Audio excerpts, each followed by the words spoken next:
നേരിട്ട് കണ്ടിട്ടുണ്ട്. ഞാൻ അബുദാബിയിലെ ഡോക്ടറായിരുന്നു. അന്ന് അവിടെ വന്നപ്പോൾ കണ്ടിട്ടുണ്ട്. ഇപ്പം ഞാനൊന്ന് കാണണമെന്ന് പറഞ്ഞിരിക്കുകയാണ്.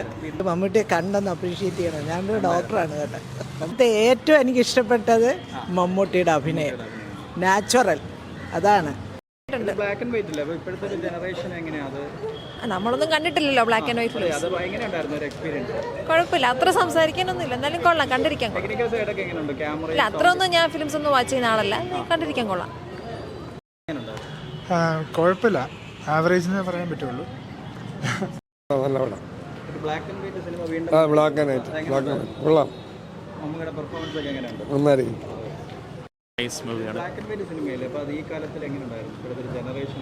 നല്ല വെറൈറ്റി ആയിരുന്നു.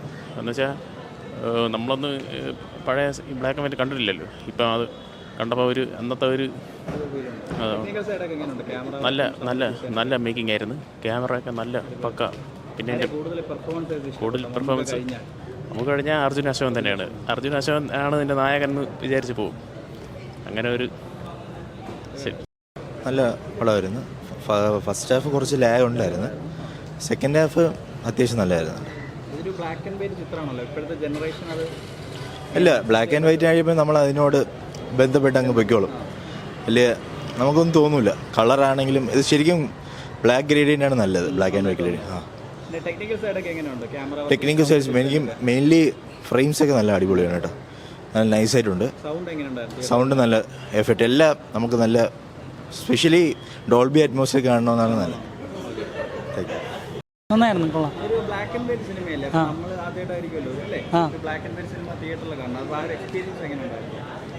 നമുക്ക് ഫസ്റ്റ് കണ്ടു തുടങ്ങുമ്പോഴേ ആ ഒരു ഇത് ഫീൽ ചെയ്യുള്ളൂ. പിന്നെ കണ്ടിരിക്കുമ്പോൾ അത് ബ്ലാക്ക് ആൻഡ് വൈറ്റ് ആണെന്ന് നമുക്ക് തോന്നത്തില്ല. നമ്മളതിലോട്ടങ്ങ് ഫസ്റ്റ് ഹാഫ് കുറച്ച് എൻഗേജിങ് ആയിട്ട് വരാൻ കുറച്ച് സമയമെടുത്ത്. പക്ഷേ സെക്കൻഡ് ഹാഫ് ഒക്കെ നന്നായിരുന്നു. ആർട്ട് മെയിനായിട്ട് പറയേണ്ട കാര്യമാണ്. ആർട്ടൊക്കെ നല്ല ക്വാളിറ്റി പക്ക. അവരുടെ ആ ഒരു സ്കില്ല് നന്നായിട്ട്, ഡയറക്ഷൻ ആയാലും ആക്ടിങ് ആയാലും പെർഫോമൻസ് വൈസ് 3 പേരും, ആകെ 4 പേരേ ഉള്ളൂ സിനിമയിൽ, എന്നാലും സെറ്റായിരുന്നു. ആ, എൻ്റർടൈൻമെൻ്റ് ആണോ എന്ന് ചോദിച്ചു കഴിഞ്ഞാൽ ഇത് ഒരു മിസ്റ്ററി ടൈപ്പാണ്. ഒരു ഓക്കെ, വളരെ നന്നായിരുന്നു. എസ്പെഷ്യലി ബ്ലാക്ക് ആൻഡ് വൈറ്റ് ആയിരുന്നല്ലോ. Black and white. അതെ അതെ അതെ. അതിനകത്ത് ഏറ്റവും എനിക്ക് ഇഷ്ടപ്പെട്ടത് മമ്മൂട്ടിയുടെ അഭിനയം, നാച്ചുറൽ. അതാണ്. കഥ ഒരു ഡീപ്പാണ് അതിൻ്റെ കഥ. ഈ സൂപ്പർഫിഷ്യൽ കാണുന്നതല്ല. പവറും അതിനകത്തുള്ള അഹങ്കാരവും അതാണ് കാണുന്നത്. എന്ന് വെച്ചാൽ പവർ വേറൊരാൾക്ക് കിട്ടുമെന്ന് കണ്ടുമ്പോൾ അവർ തമ്മിൽ തന്നെ അടി. അതെ അതെ. ഇതിനകത്ത് ഏറ്റവും മമ്മൂട്ടിയുടെ, എനിക്ക് മമ്മൂട്ടിയെ കണ്ടൊന്ന് അപ്രീഷിയേറ്റ് ചെയ്യണം. ഞാനൊരു ഡോക്ടറാണ് കേട്ടോ. മമ്മൂട്ടിയുടെ ഇതുവരെ കാണാത്തൊരു കഥാപാത്രമാണ്. അതെ അതെ അതെ. അല്ല, അദ്ദേഹത്തിൻ്റെ ഏജിൽ അത് അഭിനയിച്ചിരിക്കുന്നത്, എസ്പെഷ്യലി ആ വെറ്റ മുറുക്കി തുപ്പുന്ന, അതായത് ഞാനും മുസ്ലിമാണ്.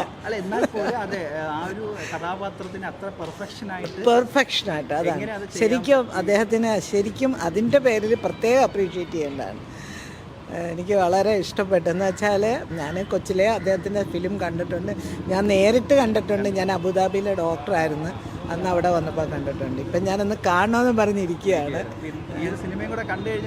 ഓ, തീർച്ചയായിട്ടും അതിനകത്ത് അത് വെറ്റമുറുക്കി തുപ്പുന്നത്, ആ തുപ്പുമ്പം മറ്റേ ആളുടെ ദേഹത്ത് വീഴുന്നതും അതൊക്കെ എന്ന് പറഞ്ഞ ഒരു അഹങ്കാരത്തിൻ്റെയും ഇതിൻ്റെ ഇതാണ് കാണിക്കുന്നത്. ഇപ്പോഴും ഈ നാട്ടിലും നമ്മളെ നാട്ടിലും ഇതുപോലത്തെ ആൾക്കാരുണ്ട്.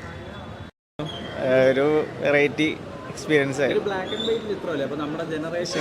ബ്ലാക്ക് ആൻഡ് വൈറ്റിൽ നമുക്ക് അതിൻ്റെ ഉള്ള കളേഴ്സൊക്കെ ശരിക്കും നമുക്ക് കാണാൻ പറ്റും ഉള്ളു. അതെ, ഭയങ്കര എക്സ്പ്രഷൻസൊക്കെ വളരെ നല്ലതായിരുന്നു. മമ്മൂട്ടി അടിപൊളിയായിരുന്നു. ഓ, മ്യൂസിക്കും ഭയങ്കര അടിപൊളിയാണ്. അതെ അതെ അതെ, ഭയങ്കര ഇമ്പാക്റ്റ് ഉള്ളതാണ്. നല്ലതായിരുന്നു.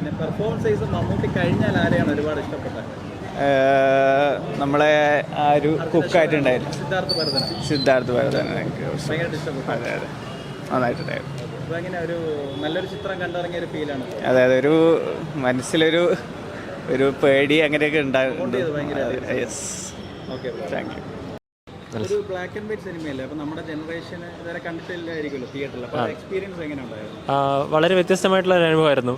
മാത്രമല്ല നമ്മുടെ ഒരു ജനറേഷനിൽ ബ്ലാക്ക് ആൻഡ് വൈറ്റ് സിനിമ തിയേറ്ററിൽ കാണാന്ന് പറഞ്ഞാൽ നമ്മുടെ ഒരു ഭാഗ്യമല്ലേ. അതെ അതെ. മാത്രമല്ല ഈ നമ്മൾ ഇതുവരെ അധികം കണ്ട് ശീലിക്കാത്തൊരു യോണർ പോലെ ഒരു സിനിമയായതുകൊണ്ട് നമുക്കൊരു പുതിയ ഒരു അനുഭവം ഉണ്ടായിരുന്നു.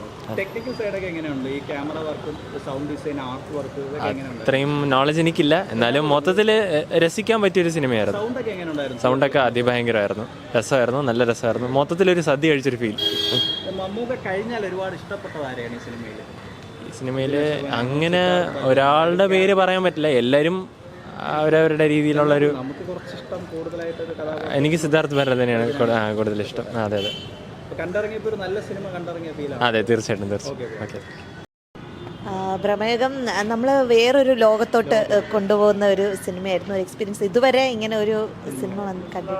ഒരു ബ്ലാക്ക് ആൻഡ് വൈറ്റ് ചിത്രം കൂടാണല്ലോ, അപ്പോൾ ഇപ്പോഴത്തെ ജനറേഷൻ കാര്യം.